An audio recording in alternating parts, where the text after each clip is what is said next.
Coming up on Mountain News this morning, one woman is dead and two others are in the hospital following a crash in Rockcastle County this past weekend. And in Frankfort, the first bill to be passed in this year's legislative session is on its way to the governor's desk. Dedicated to Eastern and Southern Kentucky, this is WYMT Mountain News this morning.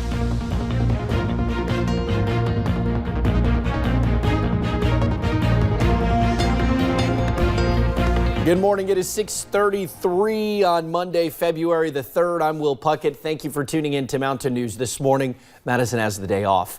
Yesterday was gorgeous. Today we should see much of the same, but you're going to want to take a picture of yesterday's weather, take a picture of today's weather, maybe capture it in a bottle, because the next couple of days are going to be ugly. Let's bring Brandon this morning, who gives us the good news for the time being. Brandon, good morning. Yeah, set me up for some failure there, Will. Thank you. Hey, maybe tee it up and you knock it out the park. Good morning, my friend, and good morning to you at home. We're looking again at a nice start to the morning. A little chilly in some spots, so give yourself some time maybe to scrape those cars off in some areas. Let's take a look at current conditions outside WYMT. We are quiet again this morning, so that's some good news. 30 though in Jonesville, 33 Harlan, 32 Middlesboro, but 40s and 50s for most of the region. It's right there along the Kentucky, Tennessee, and Virginia borders, seeing a pocket of cold air this afternoon. 68 breezy at times. Sunshine will give way to some clouds later on today. It could be this evening though before we start to see those clouds really roll in. So a mild day ahead. The average high. Let's say this again. The record high today is 74. There we go. A little Monday morning woes here, but we're not going to reach that 60. We might see 70 in an isolated location. So a mild day ahead. Rain chances return as early as tonight. I know, I'm sorry. And then umbrella weather will be your friend for the rest of the week. Will? All righty, Brandon, thank you. Well, a missing Bell County man was found Sunday afternoon. Officials from the Bell County Sheriff's Department were concerned after someone found Ronald King's car abandoned. He was first reported missing on Saturday. Officials say King is now safe and with his family. Staying in Bell County, deputies arrested a man on Friday who was accused of burglarizing a home. Officials say 52-year-old Jackie Wayne Howard Jr. pawned a class ring belonging to the homeowner. The homeowner was able to buy his ring back. A firearm and ammunition was also reported stolen and found at pawn shops. Officials believe there is another suspect involved in the burglary that has not been arrested.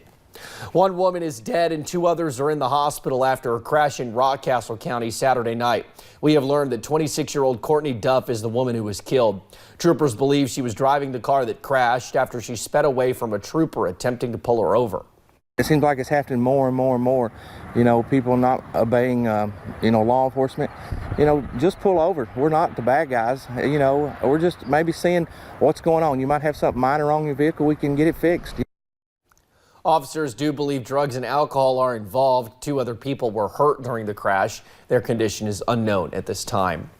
Officials from the Laurel County Sheriff's Office say deputies arrested a woman Friday night after she was driving under the influence. Officials identified the woman as 26-year-old Kelly Hyde of East Bernstadt. A deputy responded to a call about a non-injury crash. Officials say Hyde's truck had crashed into a power pole, splitting it in two. After further investigation, the deputy found Hyde had been drinking. She was taken to the Laurel County Correctional Center. A Kenton County jury found 40-year-old Jairo Martinez Hernandez guilty of assault. Hernandez stabbed another inmate with a handmade knife made from a piece of a mop back in July of 2019. An inmate was caught trying to pass marijuana to another inmate using a commissary cart. When jail staff took the cart away from the inmate, it deprived the particular dorm of snacks. In retaliation, Hernandez stabbed a man in the back several times. Hernandez was sentenced to 7 years and 6 months for the assault. Officials with the Sevierville Police Department in Tennessee say a Red Bank police officer is dead after being shot in the abdomen.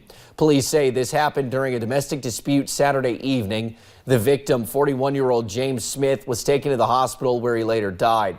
His wife, 37-year-old Melissa Smith, was arrested. Police officials say she faces first-degree murder charges. Investigators say a handgun was recovered from the scene. One Louisville man is behind bars after an investigation by the Cybercrimes Unit within the Office of the Attorney General.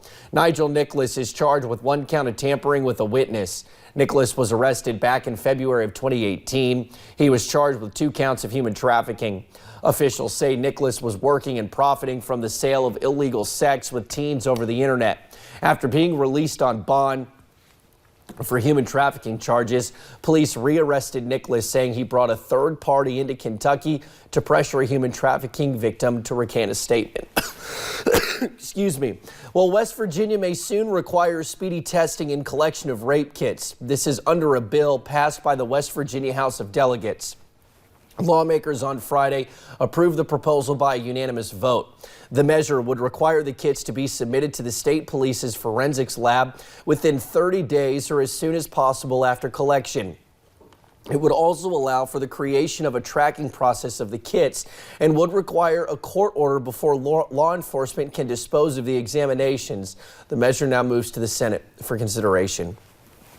The first bill of the 2020 session is now heading to the governor's desk to be signed. House Bill 186 is legislation that deals with marketers and whether or not they're defined as independent contractors. The measure would eliminate some potentially expensive requirements for Kentuckians that operate direct sales businesses. If passed with it passed with a 25-7 vote on Saturday. The state of Kentucky may be moving to completely hands-free phone use in cars. A lawmaker is looking at penalizing people who look down while they are behind the wheel.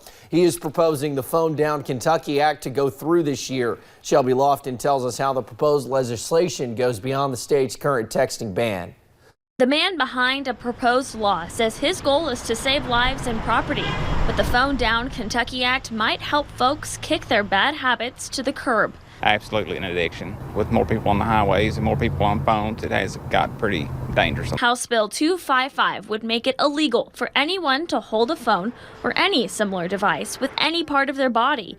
It also would outlaw watching, broadcasting, and recording. Certainly use mine a lot, but I use the hands-free, and I think that's what we need to go to. If the car isn't legally parked, the law applies. Even at stoplights, it is tempting to pick it up and look at a text. That includes at red lights. Not paying attention to who's coming up behind you or when the light's going to change could really cause some issues. The bill does make some exceptions for using your phone while driving, for example, if you needed to call 911. But many in support of the legislation say the goal is to move away from distracted driving. We've got some data in from Georgia already. They're seeing some reduction in accidents, reduction in fatalities. He says the new law would make it easier for police to identify illegal use and enforce the law. But some have their doubts. Now with smartwatches and all of the things you can do hands-free on a car, I really doubt they'll be able to. For now, he's looking forward to legislation that would keep others looking up at the roads. In Lexington, Shelby Lofton, WKYT. Now, Representative Tipton says he hopes to have a hearing on the Phone Down Kentucky Act in the next few weeks. To Virginia now, where the Wise County Sheriff's Office is warning the public about yet another phone scam. Officials say a scammer is identifying as a law enforcement officer within Wise County. The caller says money is owed due to a missed court appearance and is requesting that money be brought to the law enforcement agency. If you receive a phone call similar to this, you are asked to document the number, hang up immediately, and report it to the Wise County Sheriff's Office.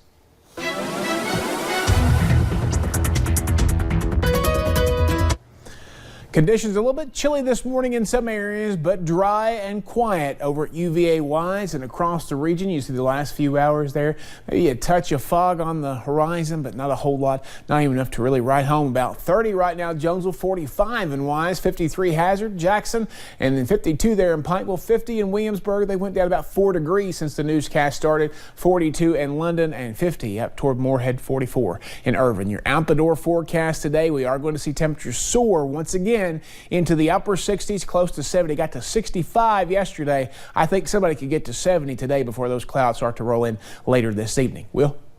All righty, Brandon, thank you, sir. And thank you for joining us on Mountain News this morning. Here is a look at what is ahead. The impeachment trial of President Trump continues as closing arguments are set to be delivered today. And we take a look at Iowa, where the first ballots in the long-awaited 2020 race for the White House will be cast today.